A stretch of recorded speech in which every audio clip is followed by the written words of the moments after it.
اعوذ باللہ من الشیطان الرجیم بسم اللہ الرحمن الرحیم۔ سورۃ البقرہ آیت نمبر 106 اور 107 کا ترجمہ اور مختصر تفسیر۔ ناسخ اور منسوخ کا مسئلہ۔ ما ننسخ من آیت او ننسها نأتی بخیر منها او مثلها الم تعلم ان اللہ علی کل شیء قدیر الم تعلم ان اللہ له ملک السماوات والارض وما لکم من دون اللہ من ولی ولا نصیر۔ یہود کی خرابیوں کا ذکر ہو رہا ہے سورۃ البقرہ میں۔ البقرہ کا عنوان ہے یہود کی اصلاح اور مسلمانوں کے لیے ضروری احکام۔ یہود کا ایک اعتراض یہ تھا کہ یہ قرآن کریم اگر اللہ تعالیٰ کا کلام ہے تو اس میں نسخ کا مسئلہ کیوں ہے؟ اللہ تعالیٰ بعض آیتوں کو منسوخ کر دیتے ہیں، اس کی جگہ دوسرا حکم دے دیتے ہیں۔ ناسخ اور منسوخ کا، نسخ کا معاملہ تو وہاں پیش آتا ہے جہاں کسی کو انجام کا پتہ نہ ہو۔ ایک چیز کا حکم دے دیا، ایک بات کر دی، کچھ دنوں کے بعد، کچھ زمانے کے بعد حالات بدل گئے، حالات کچھ اور آ گئے، انہوں نے سوچ بدل کے فیصلہ بدل لیا۔ اللہ کے لیے تو ماضی، حال، مستقبل سب برابر ہے۔ یہ اللہ کا کلام ہے تو اس میں تبدیلی کیوں ہے؟ تو ان آیات میں اللہ تعالیٰ نے یہود کے اس اعتراض کا جواب دیا۔ ہمارے استاد محترم حضرت مولانا سرفراز خان صفدر رحمۃ اللہ علیہ سے جب ہم نے تفسیر پڑھی اور ہم نے اس کو محفوظ کیا تو انہوں نے یہاں ہمیں بتایا کہ ہندوستان میں ایک ہندو گزرا ہے دیانند سرسوتی، اور اس نے کتاب لکھی تھی ستیارتھ پرکاش۔ حضرت مولانا محمد قاسم نانوتوی رحمۃ اللہ علیہ کے دور میں گزرا ہے، اور جیسے اللہ تعالیٰ نے ہر فرعون کے لیے ایک موسیٰ رکھا ہے تو اسی طریقے سے اللہ تعالیٰ نے ان کے لیے حضرت قاسم نانوتوی رحمۃ اللہ علیہ کو رکھا۔ انہوں نے ایک کتاب لکھی ستیارتھ پرکاش، قرآن کریم پر اعتراضات کیے۔ اس کے باب نمبر 14 میں قرآن کریم پہ اعتراضات کیے، 10 اعتراض کیے۔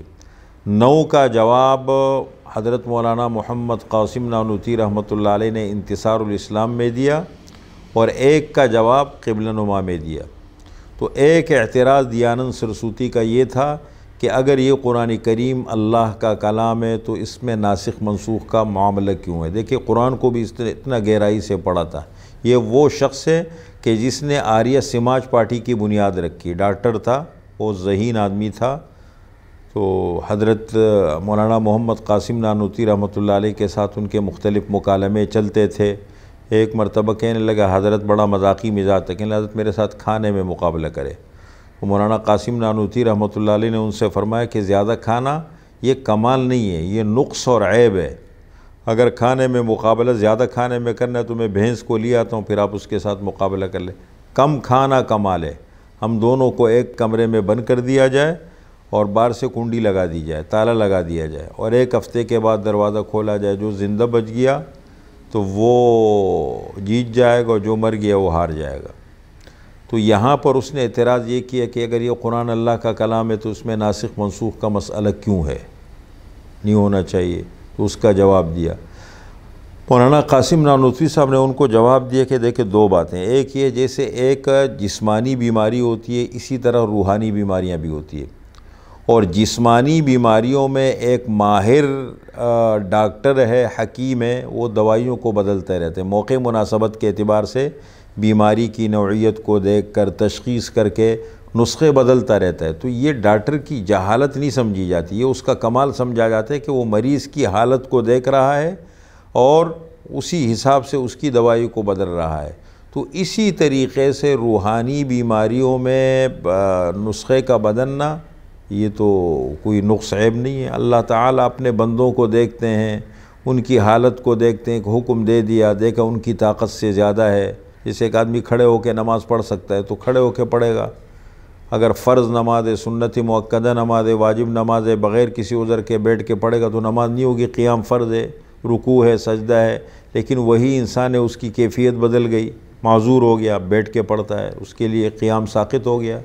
اسی طریقے سے اللہ کے بہت سارے احکام، جیسے انسان کی حالت بدلتی رہتی ہے، اللہ کا حکم بدلتا رہتا ہے، تو اسی طریقے سے حالات بھی بدلتے ہیں۔ اللہ نے دیکھ لیا کہ ایک حکم ایک موقع مناسبت کے لیے تھا، بعد میں اللہ نے حالات کے اعتبار سے اس کو تبدیل کر دیا، تو اس میں کوئی نقص عیب نہیں ہے، یہ تو کمال ہے۔ دوسری بات یہ ہے کہ اللہ کے تکوینی نظام میں تبدیلی کو تم بھی تسلیم کرتے ہو۔ جب اللہ کے تکوینی نظام میں، تو پھر اللہ کا حکم ہے جس طرح اللہ چاہے۔ ایک اللہ کا تشریعی نظام ہے جس کا اللہ نے ہمیں پابند بنایا ہے، یہ کرو، یہ مت کرو، یہ حلال ہے، یہ حرام۔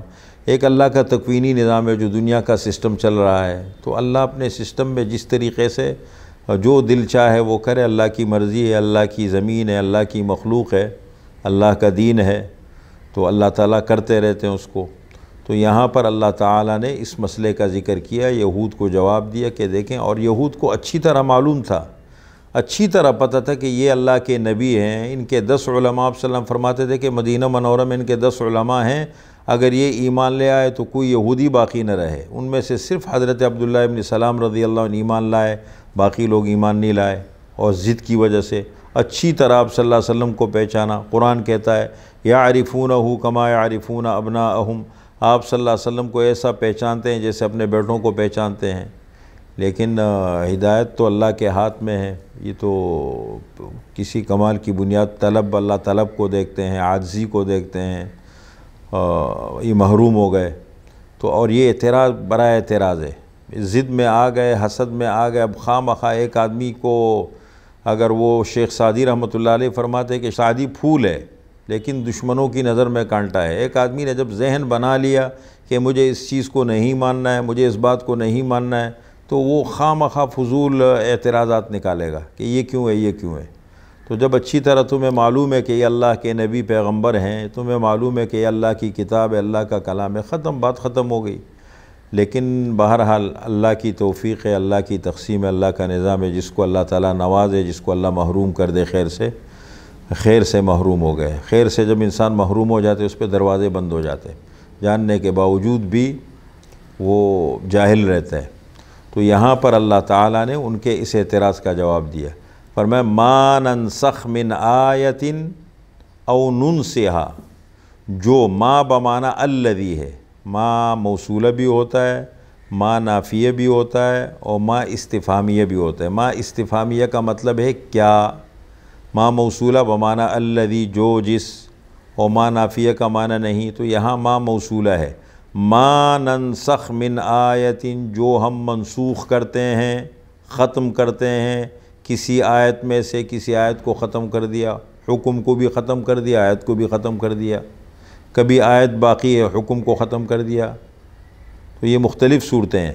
او ننسہا، یا اس کو بھلا دیتے ہیں۔ اس میں دو قرأتیں، او ننسہا تو پھر یہ نسیان سے ہیں، یا اس کو بھلا دیتے ہیں، بالکل ختم کر دیتے ہیں۔ او ننسئہا یہ دوسری قرأت ہے، اس کو مؤخر کر دیتے ہیں۔ حکم باقی ہے، آیت ختم ہو گئی، جیسے قرآن کریم میں اس کی مثالیں بہت ساری موجود ہیں، ناسخ منسوخ کی آیتیں ہیں۔ تو فرمایا کسی آیت کو ہم منسوخ کرتے ہیں یا اس کو بھلا دیتے ہیں، نأتی بخیر منہا، ہم لاتے ہیں اس سے بہتر، او مثلہا، یا اس جیسے۔ اس کی مثال یہ ہے، پہلے یہ سمجھے کہ سورہ انفال آیت نمبر 15 میں اللہ تعالیٰ کا ارشاد ہے، یا ایہا الذین آمنوا اذا لقیتم الذین کفروا زحفا فلا تولوہم الادبار ومن یولہم یومئذ دبرہ الا متحرفا لقتال او متحیزا الی فئۃ فقد باء بغضب من اللہ ومأواہ جہنم وبئس المصیر۔ اے ایمان والو، جب تمہارا مقابلہ ہو میدان جنگ میں دشمنوں کے ساتھ تو پیٹ پھیرنا تمہارے لیے بڑا گناہ ہے، اور جس نے پیٹ پھیری اس دن میدان جنگ سے تو اللہ کا غصہ لے کے پھرا، اور اس کے لیے جہنم ہے، گناہ کبیرہ ہے، بڑا گناہ ہے۔ ہاں، دو صورتوں میں اللہ تعالیٰ نے استثناء دے دی، الا متحرفا لقتال او متحیزا الی فئۃ، کہ داؤ کھیلنے والا ہو، یعنی کوئی ایسا طریقہ اختیار کرے، پیچھے کو گیا پھر واپس پلٹ کے حملہ کیا، کوئی طریقہ اختیار کیا، اس کی اجازت ہے۔ یا پھر یہ ہے وہ سمجھتا ہے کہ میں اکیلا ہوں، دشمن زیادہ ہے، نقصان ہے، فائدہ نہیں ہے، کہ پیچھے ساتھیوں سے مل کے پھر ہم معاملہ کر لیتے اس میں فائدہ ہے ہمارا۔ تو ان دو صورتوں میں اجازت ہے۔ اب یہاں جو آیت ہے اس میں اللہ تعالیٰ فرمایا نأتی بخیر منہا، ہم لاتے ہیں اس سے بہتر۔ بہتر کی مثال کیا ہے؟ جیسے سورہ انفال آیت نمبر 566 میں اللہ تعالیٰ ارشاد فرماتے ہیں یا ایھا النبی حرض المؤمنین علی القتال ان یکن منکم 20 صابرون یغلبوا 200 وان یکن منکم 100 یغلبوا 1000 من الذین کفروا بانہم قوم لا یفقہون الآن خفف اللہ عنکم وعلم ان فیکم ضعفا فان یکن منکم 100 صابرة یغلبوا 200 وَإِن يَكُن مِّنكُمْ أَلْفٌ يَغْلِبُوا أَلْفَيْنِ بِإِذْنِ اللَّهِ وَاللَّهُ مَعَ الصَّابِرِينَ۔ اب اصول یہ پہلے حکم یہ تھا کہ اگر 10 بندے دشمن کے ہوں اور ایک مسلمان ہو، میدانی جنگ سے پیٹھ پھیرے گا تو یہ گناہ کبیرہ ہوگا۔ اب حکم بدل گیا، اب اگر دشمن کے 2 بندے ہیں، سامنے ایک مسلمان پیٹھ پھیرے گا تو گناہ ہے، تخفیف ہو گئی، اللہ تعالیٰ نے آسانی پیدا فرما دی۔ اور اس جیسی کی مثال جیسے تحویل قبلہ کا مسئلہ ہے کہ پہلے آپ صلی اللہ علیہ وسلم کا مسجد اقصیٰ کی طرف منہ کر کے نماز پڑھتے تھے، تو لیکن بعد میں 16-17 مہینے کے بعد اللہ کا حکم ہے فَوَلِّ وَجْهَكَ شَطْرَ الْمَسْجِدِ الْحَرَامِ، اب اپنا قبلہ بنائیے مسجد حرام کو۔ تو یہ حکم ہے، پہلے وہ قبلہ تھا اللہ کا حکم تھا، اب اس کو بنا دیا۔ تو یہ اللہ کا فرمایا نأتی بخیر منہا، ہم لاتے ہیں اس سے بہتر یا اس جیسا۔ الم تعلم ان اللہ علی کل شیء قدیر، کیا آپ نے نہیں جانا کہ بے شک اللہ ہر چیز پر قادر ہے؟ جب ہر چیز پر قادر ہے تو اللہ کی مرضی ہے، جو چاہے کرے۔ الم تعلم ان اللہ لہ ملک السماوات والارض، کیا نہیں جانا آپ نے کہ بے شک اللہ ہی کے لیے آسمانوں اور زمین کی بادشاہت؟ جب اللہ کی ملک ہے، اللہ کی بادشاہت ہے تو جو چاہے تصرف کرے، کسی کو اعتراض کا کیا حق ہے؟ وَمَا لَكُم مِّن دُونِ اللَّهِ مِن وَلِيٍّ وَلَا نَصِيرٍ، اور تمہارے لیے اللہ کے ورے، اللہ کے علاوہ نہ کوئی ولی ہوگا اور نہ کوئی مددگار ہوگا۔ ولی اور نصیر، ولی کے معنی حمایتی، نصیر کے معنی مددگار، دونوں میں فرق کیا ہے؟ ولی جو زبانی حمایت کرے، زبانی طور پر انسان کی مدد کرے، اس کے حق میں آواز اٹھائے، اس کے لیے بولے، اور نصیر وہ ہے جو زبانی بھی کرے اور عملی بھی کرے، عمل سے بھی کرے۔ اور دوسرا فرق یہ کہ ولی جو ہے وہ صرف رشتہ دار ہوتا ہے، نصیر رشتہ دار اور غیر رشتہ دار دونوں ہو سکتے ہیں۔ یہ ہے ناسخ منسوخ کا مسئلہ جو میں نے اختصار کے ساتھ بیان کیا۔